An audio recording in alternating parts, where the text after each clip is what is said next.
The Black Arrow by Robert Louis Stevenson. Book 5, Chapter 3. The Battle of Shoreby concluded. Dick, once more left to his own counsels, began to look about him. The arrow shot had somewhat slackened. On all sides the enemy were falling back, and the greater part of the marketplace was now left empty. The snow here trampled into orange mud, there splashed with gore, scattered all over with dead men and horses, and bristling thick with feathered arrows. On his own side the loss had been cruel. The jaws of the little street and the ruins of the barricade were heaped with the dead and dying, and out of the 100 men with whom he had begun the battle, there were not 70 left who could still stand to arms. At the same time the day was passing. The first reinforcements might be looked for to arrive at any moment, and the Lancastrians, already shaken by the result of their desperate but unsuccessful onslaught, were in an ill temper to support a fresh invader. There was a dial in the wall of one of the 2 flanking houses, and this, in the frosty winter sunshine, indicated 10 of the forenoon. Dick turned to the man who was at his elbow, a little insignificant archer, binding a cut in his arm. "It was well fought," he said, "and by my sooth they will not charge us twice." "Sir," said the little archer, "ye have fought right well for York, and better for yourself. Never hath man in so brief space prevailed so greatly on the Duke's affections. That he should have entrusted such a post to one he knew not is a marvel. But look to your head, Sir Richard. If ye be vanquished, aye, if ye give way 1 foot's breadth, axe or cord shall punish it, and I am set, if ye do aught doubtful, I will tell you honestly, here to stab you from behind." Dick looked at the little man in amaze. "You," he cried, "and from behind?" "It is right so," returned the archer, "and because I like not the affair, I tell it you. You must make the post good, Sir Richard, at your peril. Oh, our Crookback is a bold blade and a good warrior, but whether in cold blood or in hot, he will have all things done exact to his commandment. If any fail or hinder, they shall die the death." "Now, by the saints," cried Richard, "is this so? And will men follow such a leader?" "Nay, they follow him gleefully," replied the other. "For if he be exact to punish, he is most open-handed to reward. And if he spare not the blood and sweat of others, he is ever liberal of his own, still in the first front of battle, still the last asleep. He will go far, will Crookback Dick o' Gloucester." The young knight, if he had before been brave and vigilant, was now all the more inclined to watchfulness and courage. His sudden favour, he began to perceive, had brought perils in its train. And he turned from the archer, and once more scanned anxiously the marketplace. It lay empty as before. "I like not this quietude," he said. "Doubtless they prepare us some surprise."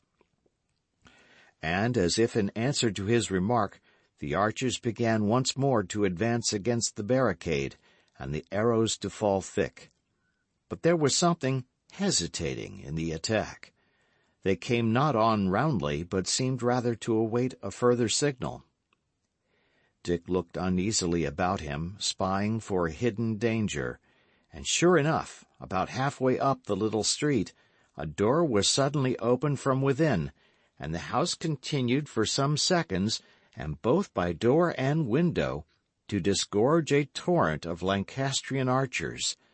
These, as they leaped down, hurriedly stood to their ranks, bent their bows, and proceeded to pour upon Dick's rear a flight of arrows. At the same time, the assailants in the marketplace redoubled their shot, and began to close in stoutly upon the barricade.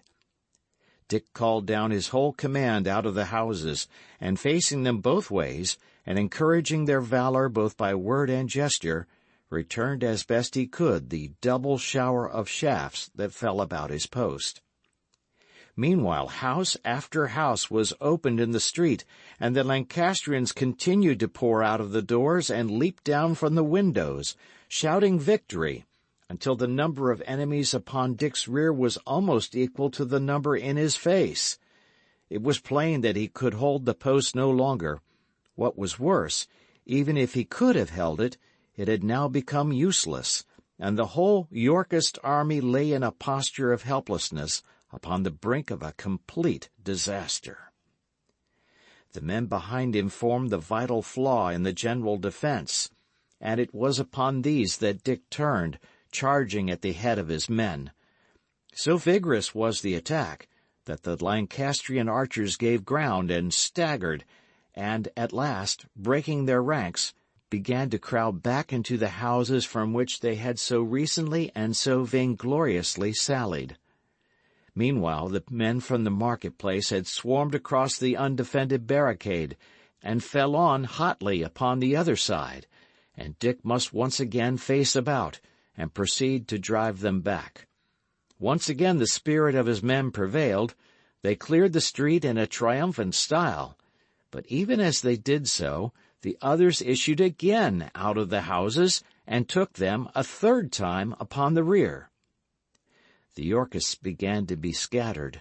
Several times Dick found himself alone among his foes, and plying his bright sword for life. Several times he was conscious of a hurt, and meanwhile the fight swayed to and fro in the street without determinate result. Suddenly Dick was aware of a great trumpeting about the outskirts of the town. The war cry of York began to be rolled up to heaven, as by many and triumphant voices. And at the same time the men in front of him began to give ground rapidly, streaming out of the street and back upon the market-place.